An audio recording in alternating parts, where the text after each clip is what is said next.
Hello बच्चों,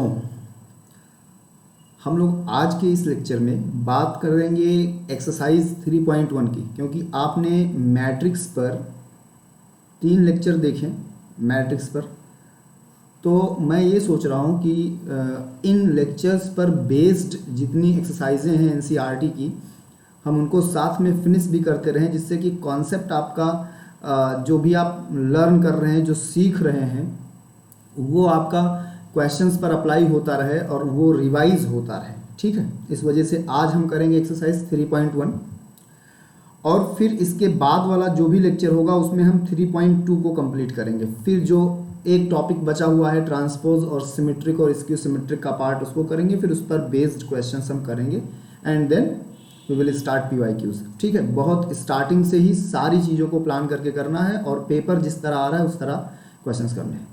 तो this is NCERT exercise 3.1। Question number 1 is given to us in the given matrix. ये जो matrix है आप ध्यान से देखिए इसमें, तो इसमें आपको 4 रोज मिलेंगे, 3 रोज मिलेंगे, रो 1, रो 2 एंड रो 3। ठीक है, R1 है ये R2 है और ये R3 है। ठीक है, 3 रोज मिलेंगे और इसमें 4 कॉलम्स आपको मिलेंगे, कॉलम 1, कॉलम 2, कॉलम 3 और कॉलम 4। आपको 4 रोज और 4 कॉलम मिल गए। Right the order of the matrix. आपको पता है कि अगर किसी भी मैट्रिक्स का ऑर्डर लिखना है तो आपको number of rows into number of column करना होगा।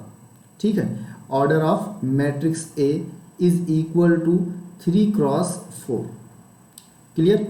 सेकंड देखिए क्या लिखा हुआ है। सेकंड नंबर पे आपको लिखा हुआ है नंबर ऑफ एलिमेंट्स। आपको जब भी कभी जानना हो कि किसी गिवन मैट्रिक्स में कितने एलिमेंट हैं, तो नंबर ऑफ एलिमेंट के लिए आप बस ऑर्डर को मल्टीप्लाई कर देना। Number of elements is equal to 3 into 4 which is equal to 12। ज़्यादा कुछ सोचना नहीं है। थर्ड इसमें आपको लिखा हुआ है बच्चों कि एलिमेंट A13 लिखा है। A13 का मतलब मैं आपको समझाते चलूँगा। First row third column, first row third column, देखिए first row and this is third column, तो इसकी वैल्यू कितनी है 19। आपको ये बात अब समझ में आ गई होगी कि ये बाकी के जो भी एलिमेंट लिखे हुए हैं उनको कैसे निकालेंगे। सेकंड रो फर्स्ट कॉलम, ये देखिए सेकंड रो ये है, सेकंड रो ये है और फर्स्ट कॉलम ये है, मतलब ये 35, इसकी वैल्यू 35 हो गई। फिर आप देखिए A33 लिखा हुआ है, इसका मतलब थर्ड रो और थर्ड कॉलम। थर्ड रो तो बच्चों ये है और थर्ड कॉलम ये है, मतलब ये एलिमेंट -5 है। और फिर लास्ट में आप यहीं पर देखेंगे A24 लिखा है सेकंड लास्ट, मतलब सेकंड रो, तो सेकंड रो ये है और उसमें का फोर्थ कॉलम, तो फोर्थ कॉलम ये है, तो उसकी वैल्यू 12 आ गई। And very last you can see this is equal to A23। A23 का मतलब क्या है बच्चों, second row and third column, this is second row again and third column is 5/2। ये बात आपको सबको क्लियर समझ में आ गई है। क्वेश्चन नंबर 1 था। ठीक है, अब देखिए क्वेश्चन नंबर 2। ये बहुत अच्छा क्वेश्चन है। If a matrix has 24 element, ये बस अंडरलाइन कर लीजिए, अभी हम बात कर लेंगे। What are the possible order it can have. क्या ऑर्डर, ये मैट्रिक्स क्या क्या ऑर्डर हो सकते हैं इसके। पहले इसकी बात कर लेते हैं, फिर उसके आगे जो क्वेश्चन का पार्ट है उसको फिर देखेंगे। देखिए ये जो 24 है, हमने डेफिनेशन पढ़ा था कि मैट्रिक्स एक अरेंजमेंट है। दिस इज एन अरेंजमेंट, ये हमने डेफिनेशन पढ़ के रखा है, आपको याद होगा। This is an arrangement of mn element. mn एलिमेंटों का ये एक अरेंजमेंट है। ठीक है, मतलब m को n से मल्टीप्लाई कर देंगे, जो भी आएगा कैपिटल M मैं कह लूँ, इतने एलिमेंटों का एक अरेंजमेंट है जिसके 2 पार्ट किए जाते हैं, एक m और एक n। एक को हॉरिजॉन्टली अरेंज किया जाता है ऐसे और एक को वर्टिकली अरेंज किया जाता है ऐसे। तो यही मैट्रिक्स का पूरा सेटअप है। अब देखिए आपके पास 24 एलिमेंट हैं, तो अब इस 24 को हम लोग कितने तरीके से कर सकते हैं वो यहाँ से आप देख लीजिए। मैंने 24 यहाँ पर लिख दिया, ये बना दिया। उसके पॉसिबल ऑर्डर पूछे हैं। देखिए हो सकता है कि हम उसको 1 इंटू 24 कर लें। अब भी देखिए इतने एलिमेंट हैं ऑर्डर जब मल्टीप्लाई होता है, एम एन मल्टीप्लाई होता है तो नंबर ऑफ एलिमेंट निकल कर आते हैं। एम इंटू एन का मतलब number of element of matrix, number of elements. ये अभी आपने देखा, करके भी देखिएगा। देखिए 1 इंटू 24, एक तरफ से बदलते चलिए 2 इंटू 12, फिर देखिए 3 इंटू 8, फिर आप यहाँ देखिए 4 इंटू 6, और फिर आप यहाँ इतनी वैल्यू आपने देख ली। तो इतने ये पॉसिबल है। एक और पॉसिबिलिटी इस तरीके से बनेगी कि 24 इंटू 1, 12 इंटू 2, दोनों में फ़र्क है, 8 इंटू 3 और 6 इंटू 4। अब आप सोच रहे होंगे कि फ़र्क क्या है। फ़र्क ये है कि ये जो आप ये देख रहे हैं, ये 1 इंटू 24, 1 इंटू 24 का मतलब है कि 1 रो एंड 24 कॉलम, इसका ये मतलब है, एक रो और 24 कॉलम। लेकिन 24 इंटू 1 का मतलब है 24 रोज एंड 1 कॉलम। तो ये बात आपको समझ में आ गई कि अगर किसी मैट्रिक्स में 24 एलिमेंट हैं तो उसके ऑर्डर कितने पॉसिबल हैं। देख लीजिए 1 2 3 4 5 6 7 और 8। तो फर्स्ट पार्ट का आंसर है 8। और वो क्या क्या है वो आप यहाँ लिख दीजिए, 1 इंटू 24, 2 इंटू 12, 3 इंटू 8, 4 इंटू 6, फिर 24 इंटू 1, 12 इंटू 2, 8 इंटू 3 और 6 इंटू 4। अब कह रहे हैं कि what if it has 13 element. अगर 13 एलिमेंट हो, अब 13 एलिमेंट ऐसा नंबर है जो प्राइम है, जो सिर्फ इसके कोई फैक्टर पॉसिबल नहीं है, बिल्कुल इसके पॉसिबल नहीं है फैक्टर। तो इसका ऑर्डर सिर्फ 2 ही हो सकता है। आइदर 13 को आप लिख सकते हैं 1 इंटू 3 या 13 इंटू 1, बस। तो ये उसके पॉसिबिलिटीज़ हैं। इतने 2 मैट्रिक्स हो सकते हैं जिनका एक का ऑर्डर 1 इंटू 13 होगा और दूसरे का 13 इंटू 1 होगा। ये बात समझ में आ गई।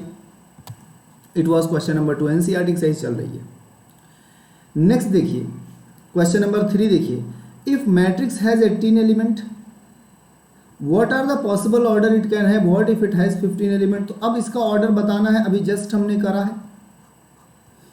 18 के जितने भी पेयर बन सकते हैं, ऐसे सभी नंबरों के पेयर जिनका प्रोडक्ट 18 आएगा।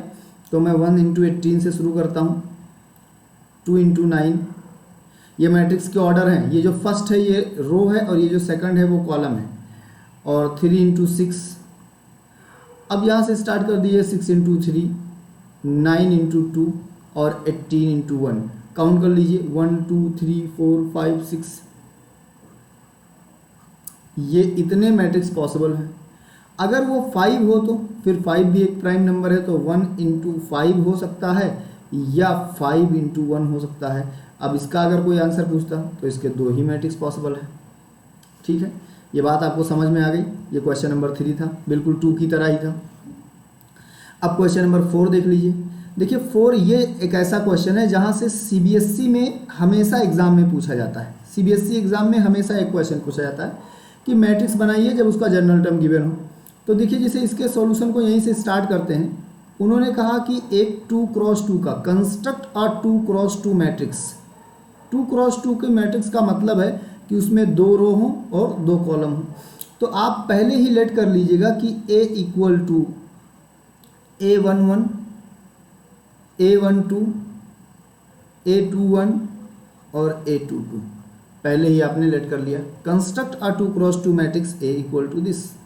ठीक, अब देखिए उन्होंने क्या कहा है कि ये गिवन है, फर्स्ट क्वेश्चन हम लोग कर रहे हैं। उन्होंने कहा कि AIJ की जो वैल्यू है वो I प्लस जे स्क्वायर और अपान 2 है। तो अब अगर हम लोग I की वैल्यू 1 करें, मतलब कुल मिलाकर जस्ट आई वांट टू से यू कि मैं A11 चाहता हूँ, I1 J1, तो 1 प्लस 1 का स्क्वायर और अपान 2, इसका मतलब 2। मैं A12 चाहता हूँ, मतलब I की वैल्यू 1 बट J की वैल्यू 2 अपान 2 का मतलब 9 अपान 2, इसका स्क्वायर है। मैं A12 हो गया, A21 चाहता हूँ तो 2 प्लस 1 होल स्क्वायर अपान 2 इसका मतलब 9/2, और मैं A22 चाहता हूँ, इसका मतलब 4/2, 4 का स्क्वायर, ये हो जाएगा 8। ठीक है, अब जो मैट्रिक्स आपने लेट करके रखी है उसको डिब्बा बना दीजिए ऐसे, मेक इट ए डिब्बा लाइक, इसको आपने डिब्बा बना दिया। ठीक है, इस मैट्रिक्स को जिसको आपने डिब्बा बना दिया है वहाँ आ जाइए 1 मिनट के लिए। देखिए ये जो मैट्रिक्स आपने जिसको डिब्बा बनाया हुआ है उसको देखिए, A11 यहाँ है, A12 यहाँ है, A21 यहाँ है, ये 21 है और A22 यहाँ है। इनकी ये वैल्यूज़ हैं, इन वैल्यूज़ को अगर इस डिब्बे में लिख दें तो अपना आंसर हो जाएगा। तो देखिए जब इनकी वैल्यूज़ को डिब्बे में लिखेंगे तो क्या आंसर होगा, चल कर लेते हैं इसको। देखिए मैट्रिक्स है A इक्वल्स टू A11 12 21 22, ये मैट्रिक्स है। वैल्यू देखो A11 की वैल्यू 2 है, A12 की 9/2 है,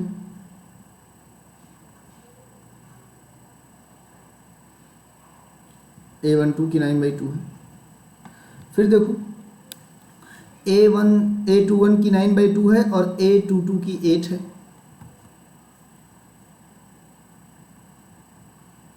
आंसर हो गया। अब देखिए उसका सेकंड पार्ट देखिए, सेकंड पार्ट में लिखा है AIJ इक्वल्स टू I/J। बहुत सिंपल सा क्वेश्चन है, I/J। आपको क्या क्या चाहिए, आपको A11 चाहिए जो कि 1 होगा, आपको A12 चाहिए जो कि 1/2 होगा, आपको A21 चाहिए जो कि 2/1 होगा जो कि 2 है, और आपको A22 चाहिए जो कि 1 होगा। अब मैट्रिक्स क्या होगी, मैट्रिक्स A इक्वल्स टू 1 1/2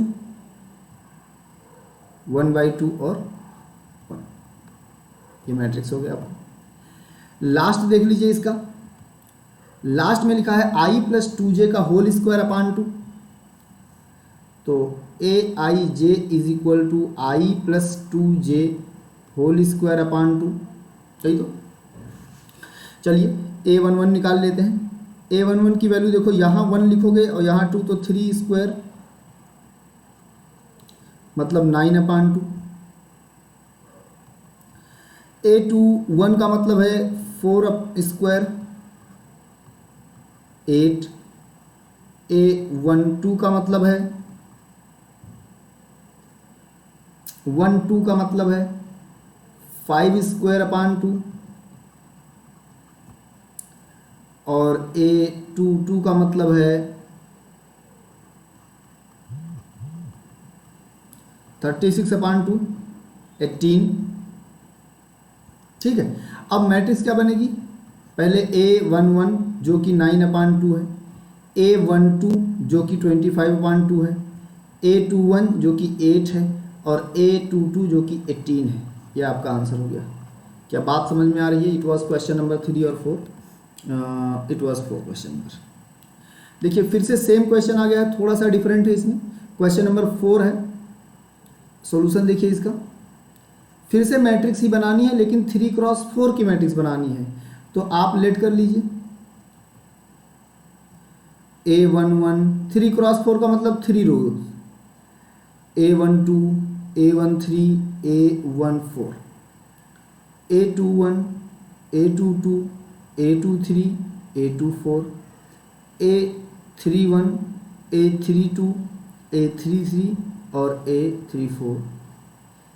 ठीक है, इतनी बात हो गई। अब देखिए इसमें हमें वैल्यूज निकालनी है, तो चलिए यहीं से स्टार्ट करते हैं।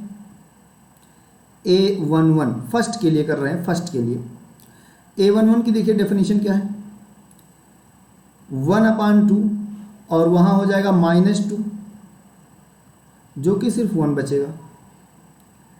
A12 देख लीजिए, I की वैल्यू 1 है और J 2 है, तो -1 जो कि 1/2 आएगा।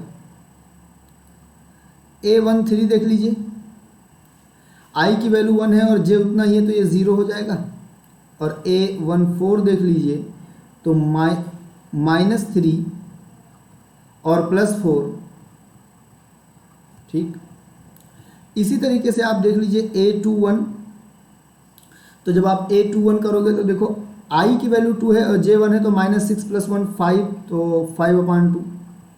इस ये जो अंडरलाइन है इसी में पुट करके कैलकुलेट करना है, ये आप करोगे। फिर A22 -6 + 2 4 आएगा, 4/2 का मतलब 2। फिर A23 I2 है और J3 है, तो -6 + 3 -3 आया, 3/2। और A24 है, तो जो A24 है बच्चों, A24 सिंपल है, I2 और J4 है, तो -6 + 4 -2 और /2 का मतलब 1। अब देखिए और इसमें थोड़ा सा आगे बढ़िए, A31 देखिए, तो -9 + 1 -8/2 का मतलब 4। A32 देखिए, I3J2 मतलब -9 और +2 -7/2 मतलब 7/2। A33 देखिए, A33 देखिए तो -9 + 6 -9 + 6 -9 + 6 का मतलब -3 -6/2 का मतलब 3। और माइनस कहीं ना आने का रीज़न है, ये हर जगह प्लस आने का रीज़न है क्योंकि ये मॉडुलस में है। और अब लास्ट में A34 देख लीजिए, तो -9 + 4 -5 होगा, 5/2। अब मैट्रिक्स लिख दीजिए। देखिए यहाँ पर आ जाएगा आपका 1, यहाँ पर आ जाएगा 1/2, यहाँ पर आ जाएगा 0, यहाँ पर आ जाएगा 1/2, यहाँ पर आ जाएगा 5/2, यहाँ पर 2, 3/2 और 1, यहाँ पर आ जाएगा बच्चों 4, यहाँ पर 7/2 और यहाँ पर 3 और यहाँ पर 5/2। ठीक है।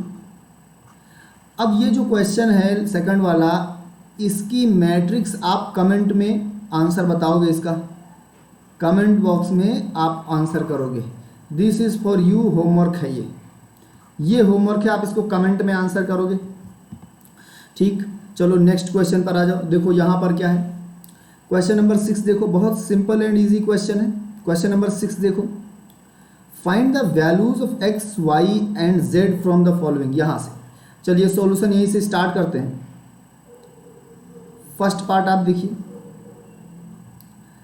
तो जब फर्स्ट पार्ट हम देखेंगे, कभी भी दो मैट्रिक्स इक्वल होंगी जब उनके करस्पॉन्डिंग इक्वल होंगे। तो देखिए ये 4 है और ये करस्पॉन्डिंग इसका y है, बीच में इक्वल है, तो y = 4, एक आंसर हो गया।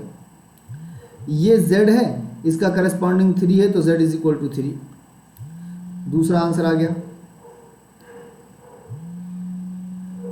और ये x है, ये देखिए, इसको ध्यान से देखिए, ये x है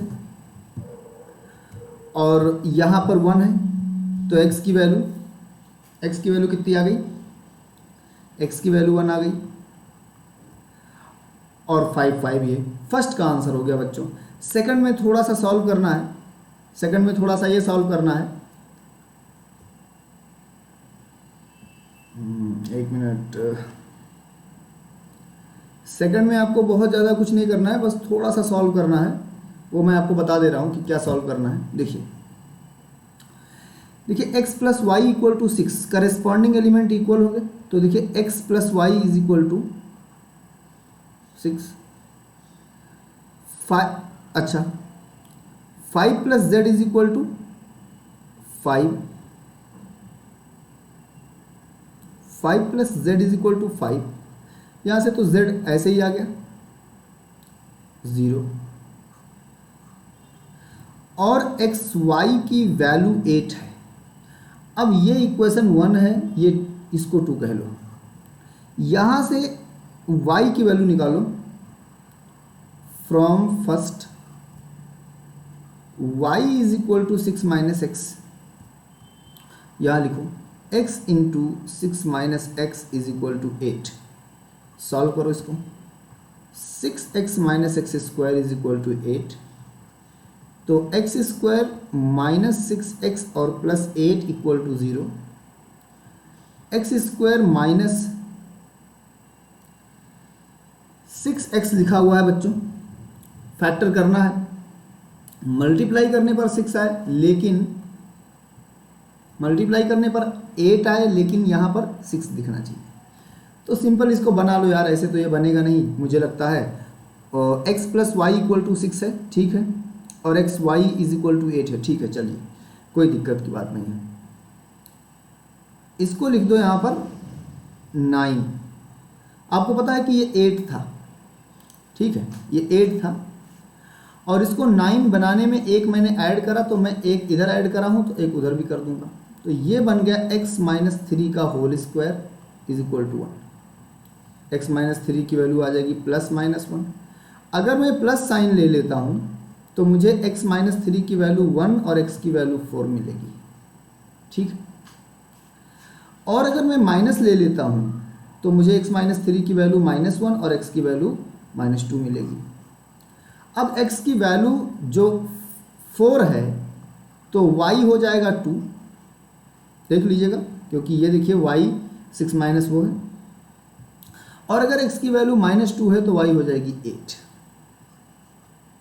तो x y z का जो सेकंड क्वेश्चन है उसमें आंसर क्या हो गया, x की वैल्यू हो गई 2 और -2, y की वैल्यू हो गई 2 और 8, और z तो सीधा सीधा निकल गया था 0। एक इसमें और बचा हुआ है वो भी देख लीजिए, x plus y plus z equal to 9, यहाँ लिखते चल रहा हूँ, थर्ड पार्ट है इसका, x plus y plus z is equal to 9। एक उसमें और है x plus z equal to 5 और y plus z is equal to 7। x plus z is equal to 5 और y plus z is equal to 7। इसको first equation कह दीजिए, इसको सेकंड कह दीजिए और इसको थर्ड कह दीजिए। आप सोचिए कि अगर मैं y प्लस जेड की जगह पर 7 लिख दूं, यहाँ पर लिखिए from first and third x plus 7 is equal to 9, तो x की वैल्यू, अब बच्चों जैसे x की वैल्यू 2 आ गई तो यहीं से z निकाल लो, z is equal to 5 minus x जो कि 3 है, और अगर z निकल गया है तो फिर अपना y निकालने में क्या जाता है, यहाँ से y निकाल लो, y equal to 7 minus z जो कि 7 माइनस 3 है, और जो कि ये 4 है। ये जितने डिब्बे पैक हैं यही आपके आंसर हैं, आप देख लीजिएगा इनको। इट वॉज क्वेश्चन नंबर 6, ठीक है। चलिए क्वेश्चन नंबर 7 देख लीजिए। इक्वलिटी वाले सारे क्वेश्चन हैं। आपको याद है कि कोई भी दो मैट्रिक्स जब ही इक्वल होती हैं जब उनके करस्पॉन्डिंग इक्वल हो, मतलब a minus b equal to -1 और 2a minus b is equal to 0। इसको इधर रखिए, 2a plus c is equal to 5 और 3c plus d is equal to 13। This is 1, this is 2, this is 3 and this is 4th। Solve करिए, इसको subtract कर दीजिए, ये कैंसिल हो गया, यहाँ माइनस a आया, यहाँ -1 आया, तो a की वैल्यू आ गई बच्चों 1। जैसे हमको a की वैल्यू मिली, हम यहाँ से c देख सकते हैं, using this in 1, using this in, इस a की वैल्यू को यूज कर लीजिए थर्ड में, वी गेट, हमें क्या मिलेगा 2 into 1 plus c equal to 5, तो c की वैल्यू 3। इतनी बात हो गई। नेक्स्ट देखिए बच्चों, आपको c भी मिल गया। अब इस c की value put c equal to 3 in 4। अगर हम ऐसा करेंगे तो हमको क्या मिलेगा 9 प्लस d इक्वल टू 13, तो d की वैल्यू कितनी आ जाएगी बच्चा लोग 4। अब देख लीजिए, आपको a की वैल्यू मिल गई है, क्या है 1 है। b की वैल्यू हम लोगों ने अभी निकाली नहीं है, तो अगर a की वैल्यू 1 है उसको यहाँ यूज़ कर लेंगे तो b की वैल्यू कितनी आ जाएगी 1 plus 1 is equal to b, तो b की वैल्यू 2 आ जाएगी। मैंने यहाँ पर यूज़ कर लिया है a की वैल्यू, इस डिब्बे को देखो, c 3 है और d कितना है 4 है। पैक करो, ये आपका आंसर है। बात समझ में आ रही एकदम क्लियरली। चलिए नेक्स्ट पर आ जाइए। आपको मैंने डेफिनेशन समझाई थी कि कोई भी matrix matrix is said to be square, मैं फिर से लिखता हूं, matrix is said to be square, क्या हो जाए, if a matrix is said to be square if number of row equals to number of column, ऐसा कुछ, ठीक है। अब देखिए ये है नंबर ऑफ रो और ये है नंबर ऑफ कॉलम, यहाँ कहाँ ऑप्शन में दिख रहा है, कहीं नहीं दिख रहा है। दो ऑप्शन सेम हो गए हैं, ये और ये। चलो एक को मैं बदल देता हूँ, मैं कह देता हूँ ये इक्वल टू है, तो ऑप्शन सी सही होगा। अब बुक में पता नहीं ये वाला इक्वल टू है कि ये वाला है, कोई ना कोई एक होगा या कुछ और होगा। अगर मान लो यहाँ इक्वल टू नहीं होता, कुछ और भी होता तो नन ऑफ दिस पर जाते, लेकिन अगर मान लो यहाँ इक्वल टू है तो ये ऑप्शन सही होगा। क्वेश्चन नंबर 9 देखिए, इन्होंने कहा which of the given value of x and y make the following pair of matrices equal, मतलब ये दोनों कब इक्वल होंगे। तो मान लीजिए कि ये दोनों इक्वल हैं। अगर हम ये कहें कि if 3x plus Y 5y plus 1 और 2 माइनस 3x इक्वल है, तो ये 0y माइनस 2 और 8 और 4 अगर हम मान लें ऐसा, तो इसका मतलब ये हुआ कि 3x प्लस वाई की वैल्यू 0 और y की वैल्यू y माइनस 2 की वैल्यू 5 करस्पॉन्डिंग इक्वल होता है। ये इसके इक्वल हो गया और ये इसके इक्वल हो गया, बस बहुत सिंपल सी बात है। और भी चाहे तो देख लें, y plus 8 y plus 1 equal to 8 हो जाएगा और 2 minus 3x is equal to 4 हो जाएगा। यहाँ से वैल्यू निकाल लो, यहाँ से y की वैल्यू 7, कहीं और से भी निकालोगे इसके लिए तो 7 ही आएगा। यहाँ देख लो 2 माइनस 4 इक्वल टू 3x, तो x की वैल्यू 2/3, ये दोनों आपका आंसर हो गया। अब प्लस 2/3 है, x की वैल्यू प्लस 2/3 आ रही है या माइनस 2/3 आ रही है, इसको हमें देख माइनस 2/3 आ रही है, तो x की वैल्यू माइनस 2/3 और y की वैल्यू 7, तो वो यहाँ दिख रही है, देखिए y की वैल्यू 7। तो ये क्वेश्चन आपका हो गया कंप्लीट। वेरी लास्ट एक क्वेश्चन और लिखा है, the number of all possible matrices of order 3x3 with each entry 0 और 1। देखिए number of all possible matrices of order n having m distinct element, m अलग अलग एलिमेंट उस मैट्रिक्स में आते हों, is equal to m power n, बस इतना याद रखना, ठीक है। तो अब यहाँ देखिए इसका सॉल्यूशन देखिए, आपके पास दो ही एलिमेंट हैं 0 और 1, तो ये 2 हो गया। और ऑर्डर कितना है उसका, ऑर्डर है 3x3, ये लिख दो, तो 2 पावर 9 512। तो बच्चों ये आपकी एक्सरसाइज 3.1 थी। कल के लेक्चर में हम एक्सरसाइज 3.2 करेंगे, फिर बचे हुए कॉन्सेप्ट को कंप्लीट करेंगे और उसके बाद फिर हम आगे PYQ करेंगे, ठीक है। फिर कॉम्पिटिटिव क्वेश्चंस, फिर डिटर्मिनेंट पर आएंगे। ऑलराइट, सो स्टूडेंट्स मिलते हैं नेक्स्ट लेक्चर में। जय हिंद।